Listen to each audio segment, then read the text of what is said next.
ಪೂಜ್ಯ ನಿಶ್ಚಲಾನಂದ ಸ್ವಾಮೀಜಿಯವರ ಪಾದಾರವಿಂದಗಳಿಗೆ ನಮಸ್ಕರಿಸುತ್ತಾ,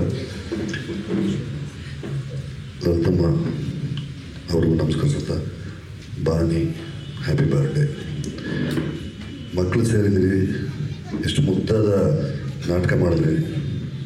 ನಡೆದ ಒಡವ ದೇವರು ಶಿವಕುಮಾರ ಸ್ವಾಮೀಜಿಯವರ ಜೀವನ ವೃತ್ತಾಂತವನ್ನು ತುಂಬ ಚೆನ್ನಾಗಿ ಮನಸ್ಸಿಗೆ ಮುಟ್ಟೋ ರೀತಿ ಮುದ್ದಾಗಿರೋ ಮಕ್ಕಳು ಮಾಡಿದ್ರಿ.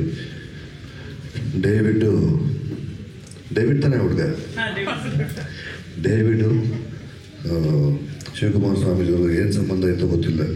ಆ ಮಗು ಭಾಳ ಮುದ್ದಾಗಿ ತುಂಬ ಚೆನ್ನಾಗಿ ಮಾಡಿದ್ರು. ಆಮೇಲೆ ನೀವು ನಾಟಕ ಲೈವ್ ಆಗಿ ಮಾಡೋದು ಬೇರೆ, ನೀವು ಆಲ್ರೆಡಿ ರೆಕಾರ್ಡ್ ಮಾಡಿಟ್ಬಿಟ್ಟು ಅದಕ್ಕೆ ಲಿಪ್ಸಿಂಗ್ ಮಾಡೋದಿದೆಯಲ್ಲ, ಅದು ಭಾಳ ಕಷ್ಟ. ಅದನ್ನು 5 ದಿನದಲ್ಲಿ ಪ್ರಾಕ್ಟೀಸ್ ಮಾಡಿ ಅವ್ರಿಗೂ ಮಾಡಿದ್ದು ತುಂಬ ಖುಷಿ ಆಯಿತು. ಸ್ವಾಮಿಗಳ ಬಗ್ಗೆ ಅವರ ಪೂರ್ವಾಶ್ರಮದಲ್ಲಿ ಅವರ ನಾಗರಾಜ್ ಅವರು ಅವರ ಕಾರ್ಯವೈಖರಿ, ಅವರ ಪ್ರಾಮಾಣಿಕತೆ, ಅವರ ದಕ್ಷತೆ, ಅದರ ಬಗ್ಗೆ ಎಲ್ಲ ತುಂಬ ಕೇಳಿದ್ದೀವಿ. ನಿಮ್ಮಿಂದ ನಮ್ಮ ಈ ಒಕ್ಕಲಿಗ ಜನಾಂಗಕ್ಕೆ ಮತ್ತು ಈ ಸಂಪೂರ್ಣ ಸಮಾಜಕ್ಕೆ ತುಂಬ ಆಸೆಗಳಿದೆ ಸ್ವಾಮೀಜಿ. ನೀವು ಅದನ್ನು ಪೂರೈಸ್ತೀರೇನೋ ಮಹಾನ್ ನಂಬಿಕೆ ಇದೆ ನನಗೆ. ನಾನು ಸುಮಾರು ಜನ ಸ್ವಾಮೀಜಿಗಳ ಜೊತೆ ಒಡನಾಟ ಇದೆ.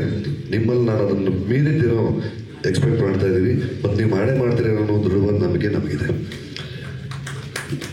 ಯಾರೂ ಅನಾಥರಲ್ಲ. ಅವರೇ ಹೇಳಿದ್ರು, ರೋಹಿತ್, ರಾಹುಲ್, ನಿಮ್ಮ ಧೀಶಕ್ತಿಗೆ, ನೀವು ಅಂದ್ಕೊಂಡಿರೋ ಉದ್ದೇಶಕ್ಕೆ ನಮ್ಮ ಬೆಂಬಲ ಸದಾ ಇರುತ್ತೆ. ಏನೇ ಇದ್ರೂ ಹೇಳಿ, we are there with you. Samson Santhosh, good luck sir, you are doing a wonderful job. Hats off to you. ಎಲ್ಲ ಮಕ್ಕಳಿಗೂ ನಿಮ್ಮ ಬದುಕು ಬಂಗಾರ ಆಗಲಿ ಅಂತ ಹಾರೈಸ್ತೀರಿ. ಮತ್ತೊಮ್ಮೆ ನನ್ನ ಹೆಂಡತಿಗೆ ಹ್ಯಾಪಿ ಬರ್ಡೇ. ನಾಳೆ ನನ್ನ ಸಿನಿಮಾ ರಿಲೀಸ್ ಇದೆ. ಸಿಕ್ಕಾಪಟ್ಟೆ ಕೆಲಸ, ಟೆನ್ಷನ್ ಇದೆ. ಡಿಸ್ಟ್ರಿಬ್ಯೂಟರ್ ಆಫೀಸಲ್ಲಿ ಕಾಯ್ತಾ ಇರಲ್ಲ ಗಾಂಧಿನಗರದಲ್ಲಿ.